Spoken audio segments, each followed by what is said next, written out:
Vida y hechos de Periquillo Sarmiento, escrita por él para sus hijos. Tomo 1, sección 24, capítulo 11.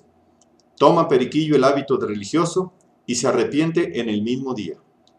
Cuéntanse algunos intermedios relativos a esto. Parte 1. Esta es una obra del pensador mexicano José Joaquín Fernández de Lizardi. Todo aquel día lo pasé contentísimo, esperando que llegara el siguiente para ir a ver al provincial.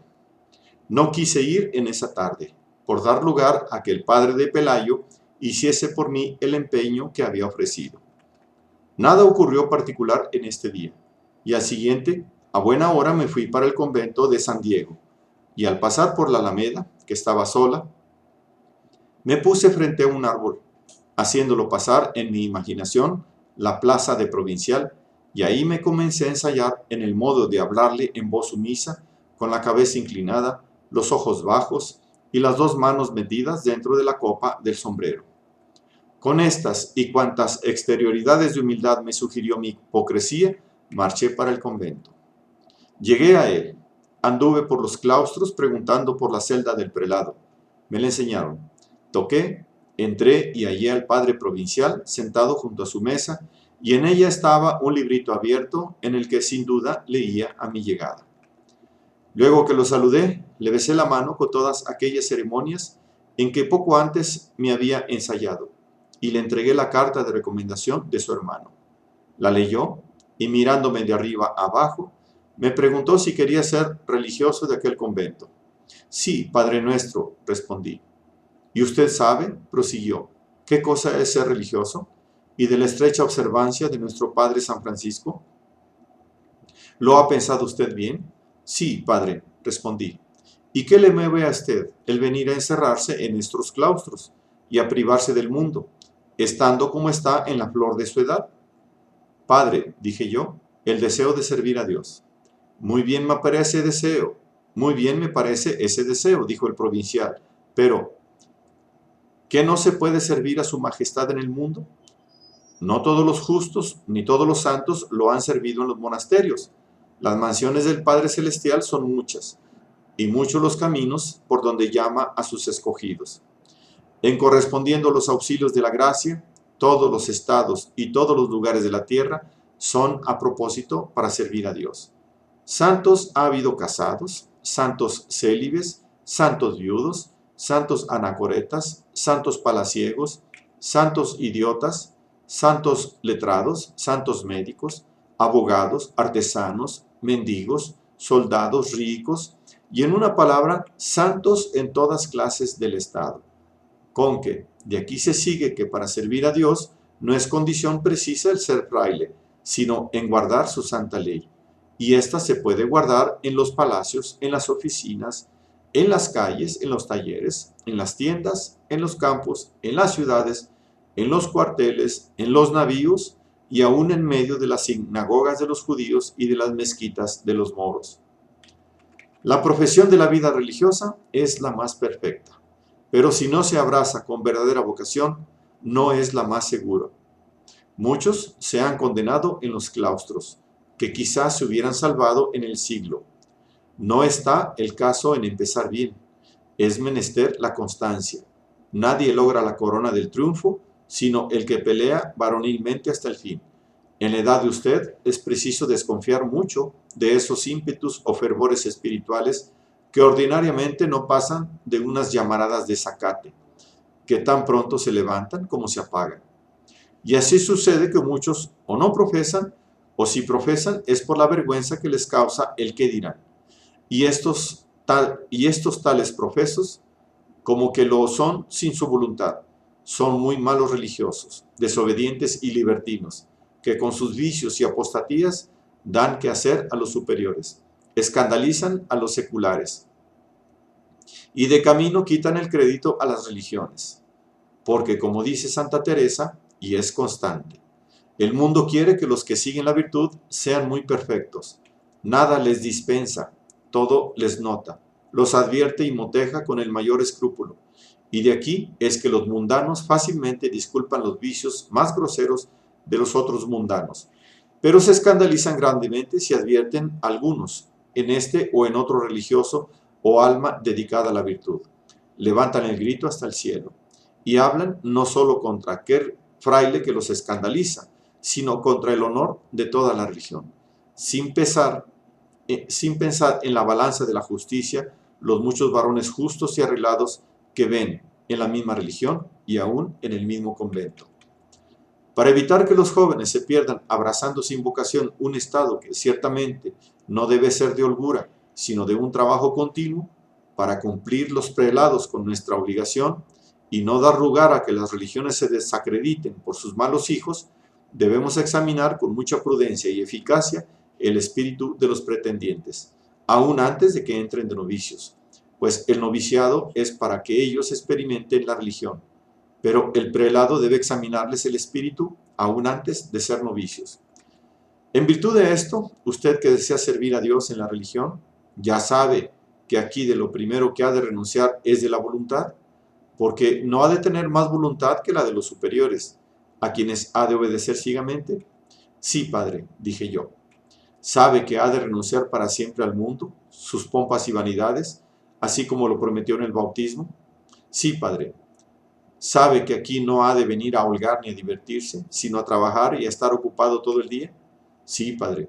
Y sí, padre. Y sí, padre. Respondí a 70 aves que me preguntó, que ya pensaba yo que era llegada mi hora y me estaban sacramentando. Y todo este examen paró en que me dio mi patente allí mismo, advirtiéndome que fuera mi padre a verse con su reverencia. Tales fueron mis palabras estudiadas y mis hipocresías, que la llevó entre oreja y oreja aquel buen prelado y formó de mí un concepto ventajoso. Ya se ve, él era bueno, yo era un pícaro, y ya se ha dicho lo fácil que es que los pícaros engañen a los hombres de bien, y más si los cogen desprevenidos. El bendito provincial, al despedirme, me abrazó y me dijo: pues, hijo mío, vaya con Dios, y pídale a su majestad que le conserve en sus buenos propósitos, y así conviene a su mayor gloria y bien de su alma.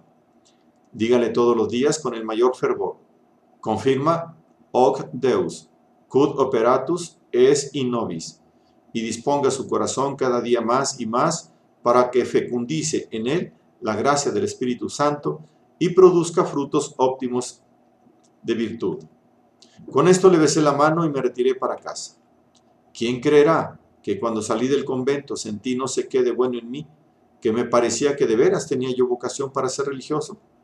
No se me olvidaba aquel aspecto venerable del anciano prelado, aquellas palabras tan llenas de unción y penetrantes que tanto eco hicieron en mi corazón, aquella su prudencia, aquel su carácter amable y aquel todo hechicero de la verdadera virtud, capaz de enamorar al mismo vicio.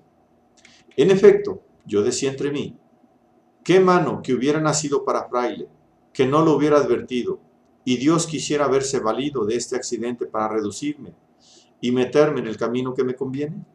No hay duda, así debe ser. Yo me acuerdo haber oído decir que Dios hace renglones derechos con pautas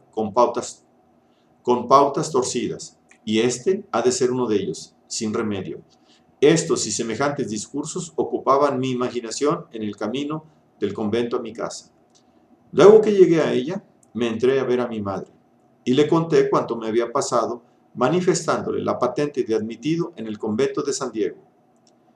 De que mi madre la vio, no sé cómo, no se volvió loca de gusto, creyendo que yo era un joven muy bueno y que cuando menos sería yo otro San Felipe de Jesús. No hay que dudar ni que admirarse de esta sorpresa de mi madre, pues si mis maldades le parecían gracias, mi virtud tan al vivo, ¿qué le parecería? Vino mi padre de la calle y mi madre, llena de júbilo, le impuso de todas mis intenciones, enseñándole al propio tiempo la patente del padre provincial. ¿Ves, hijo?, le decía, ¿ves cómo no es tan bravo el león como lo pintan? ¿Ves cómo Pedrito no era tan malo como tú decías? Él, como muchacho, ha sido traviesillo, pero ¿qué muchacho no lo es? Tú querías que fuera un santo desde criatura, querías bien, pero, hijo, es una imprudencia. ¿Cómo han de comenzar los niños por donde nosotros acabamos? Es necesario dar tiempo al tiempo. ¿Ya ves qué mutación tan repentina? ¿Cuándo la esperabas? Ayer decías que Pedro era un pícaro, y hoy lo ves hecho un santo. Ayer pensabas que había de ser el lunar de su linaje, y hoy ya ves que él será el lustre de su familia, porque familia que cuenta con un deudo fraile no puede ser de oscuro principio. Yo a lo menos así lo entiendo, y en esta fe y creencia he de vivir, aunque me digan, como ya me lo han dicho, que esto es una preocupación de las que han echado más raíces en América que en otras partes del mundo. Pero yo no lo creo, sino que en teniendo una familia, un pariente fraile, ya puede apostárselas en nobleza con el preste Juan de las Indias, sin haber menester ejecutorías, genealogías, ni esotras zarandajas, de que tanto blasonamos los nobles, porque esas cosas solo las saben los parientes y amigos de las casas, pero los extraños que no las ven no pueden saber si son nobles o no. Lo que no sucede teniendo un deudo fraile, porque todo el mundo lo ve y nadie puede dudar de que es noble él, sus padres, sus abuelos, sus bisabuelos y sus tatarabuelos. Y si el dicho fraile se casara, fueran nobles y muy nobles sus hijos, nietos, bisnietos, tataranietos y chosnos, porque un fraile es una ejecutoria andando. Con que mira, si tengo razón de estar contenta, y si tú también debes estarlo, con la nueva resolución de Pedrito. Yo por un agujerito de la puerta había estado oyendo y fisgando toda esta escena, y vi que mi padre leyó, releyó y remiró una, dos y tres veces la patente, y aún advertí que más de una vez estuvo por limpiarse los ojos a pesar de que no tenía lagañas. Tal era la duda que tenía de mi verdad que apenas creía lo que estaba leyendo. Sin embargo, de esta su sorpresa, oyó muy bien toda la arenga de mi madre, a la que luego que concluyó le dijo: «Válgate Dios, hija, qué cándida eres. Cuántas boberías me has dicho de un instante. Si alguno nos hubiera escuchado, yo me avergonzara, pues las familias que en realidad son nobles, como la tuya, no aspiran a parecerlo con el empeño de tener un hijo religioso, ni hacen vanidad de ello cuando lo tienen. Antes, ese empeño y esa vanidad es una prueba clara de que es una prueba clara de una no conocida nobleza, o que a lo menos no puede manifestarse de otro modo ciertamente muy aventurado, y que puede estar sujeto a 1000 trácalas. Pero esto no es lo que importa por ahora. A más que la nobleza verdadera consiste en la virtud. Esta es su piedra de toque y su prueba legítima, y no los puestos brillantes, eclesiásticos o seculares, pues estos muchas veces se pueden hallar en personas indignas de tenerlos por su mala moral, etc. Lo que importa por ahora es esta patente. Yo me hago cruces y no acabo de entender cómo es esto. Ayer era Pedro tan libertino y descarriado, que hacía continuas faltas en el colegio por irse a tunantear con sus amigos, y hoy tan sujeto y virtuoso que pretende ser religioso, y de una religión estrecha y observante. Ayer tan flojo que aún para estudiar teología ponía 1000 cortapisas, y hoy tan decidido por un trabajo de una comunidad. Ayer tan disipado, hoy tan recoleto. Ayer tan uno y hoy tan otro. No sé cómo será esto. Yo no ignoro que Dios es poderoso y puede hacer cuanto quiera. Sé muy bien que de una Magdalena hizo una santa, de un Dimas un confesor, de un Saulo un Pablo, de un Aurelio un Agustino, y de otros pecadores otros tantos siervos suyos que han edificado su iglesia. Pero estos casos no son comunes, porque no es común que el pecador corresponda a los auxilios de la gracia. Lo corriente es despreciarlos cada instante. Y por eso está el mundo tan perdido. No sé por qué me parece que estas son picardías de Pedro. «Cállate», dijo mi madre. «Como tú no quieres al pobre muchacho, aunque haga milagros, te ha de parecer mal. Sus defectos, sí, los crees, aunque no los veas, pero de su virtud dudas, aún mirándola con los ojos. Bien dicen, en dando, que un perro tiene rabia hasta que lo matan». «¿Qué estás hablando, hija?», decía mi padre. «¿Qué virtud estoy mirando yo? Ni jamás he visto en Pedro. ¿Qué más prueba de virtud que esa patente?», decía mi madre. «No, esta patente no prueba virtud», replicaba mi padre. «Lo que prueba es que tuvo la habilidad para engañar al provincial hasta arrancársela por sus fines particulares. Tú harás y dirás todo eso por no gastar en el hábito y en la profesión. Pero para eso no es menester que quites de las piedras para poner a mi hijo. Aún tiene tíos, y cuando no, yo pediré los gastos de limosna. Así se explicó mi madre, a quien mi padre, con mucha prudencia, contestó: no seas tonta, mujer, no son los gastos, sino la experiencia que tengo la que me hace desconfiar de Pedro. Conozco su genio y tengo examinado su carácter, por eso dudo que sea cierta su vocación. Él es mi hijo, lo amo, y lo amo mucho, pero este amor no me quita el conocimiento que tengo de él. Sé que no le gusta el trabajo, que le agrada la libertad, los amigos y el lujo demasiado, y que es muy variable en su modo de pensar. A más de esto, es muy joven, le falta mucho para saber distinguir bien las cosas, y todo ello me hace creer que apenas estará en el convento 2 o 3 meses. Verá el trabajo de la religión y se saldrá. Esto es lo que deseo excusar, no los gastos, pues también he erogado gustoso cuantos he considerado concernientes a su bien. No obstante, yo de buena gana y con la misma voluntad que otras veces, gastaré en esta ocasión cuanto sea necesario, y me daré los plácemes de que sea con provecho suyo. Aquí paró la sesión, y salieron los dos, buenos viejos, a comer. A la noche me llamó mi padre a solas, me hizo 1000 preguntas, a las que yo contesté: amén, amén, con la misma hipocresía que al provincial. Me echó su merced mi buen sermón, explicándome qué cosa era la vida de un religioso, cuál la perfección de su estado, cuáles sus cargos, cuán temibles son las resultas que se debe prometer el que abraza sin vocación un estado semejante, y qué sé yo otras cosas, todas ciertas, justas, muy bien dichas y para mi bien.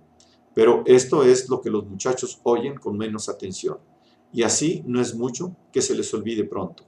Ello es que yo estuve en el sermón con los ojos bajos y con una modestia tal que yo parecía un novicio. También hice el papel que mi padre creyó que era la pura verdad, y me ofreció ir por la mañana a ver al padre provincial, me dio su bendición, me besó la mano y nos fuimos a acostar. Yo dormí muy contento y satisfecho, porque los había engañado a todos, y me había escapado de ser aprendiz o soldado. Al otro día, cuando me levanté, ya mi padre había salido de casa, y cuando volvió a ella, al mediodía, me dijo delante de mi madre: señor Pedrito, ya vi al provincial, ya está todo en corriente, y de aquí a 8 días, dándonos Dios vida, tomarás el hábito. Mi madre se alegró, y yo fingí alegrarme más con la noticia. Comimos, y a la tarde fui a ver a Pelayo, y le di cuenta del buen estado de mi negocio. Él me dio los plácemes de este modo: me alegro, hermano, de que todo se haya facilitado. El caso es que aguantes las singularidades de los frailes, y más en el año del noviciado, porque te aseguro que las tienen, y de marca, pues esto de levantarse a medianoche, rezar todo el día, andar con los ojos bajos, hablar poco, ayunar mucho, pelarse azotes, barrer los claustros, estudiar y sufrir por toda la vida a tanto fraile grave, es una tarea inacabable, un subsidio eterno, una esclavitud constante y una serie no interrumpida de trabajos, de que solo la muerte podrá librarte. Pero, en fin, ya lo hiciste, y es menester morderte un brazo, porque si no, ¿qué dirá tu padre? ¿Qué dirá tu madre? ¿Qué dirán tus parientes? ¿Qué dirá el provincial? ¿Qué dirán los conocidos de tu casa? ¿Qué dirá mi padre? ¿Y qué dirán todos? Si ahora te arrepintieras, fuera un escándalo para el público, un deshonor para ti y una vergüenza terrible para tus pobres padres, y así no hay remedio, hermano, a lo hecho pecho, dice el refrán. Ahora es fuerza que seas fraile, quieras o no quieras.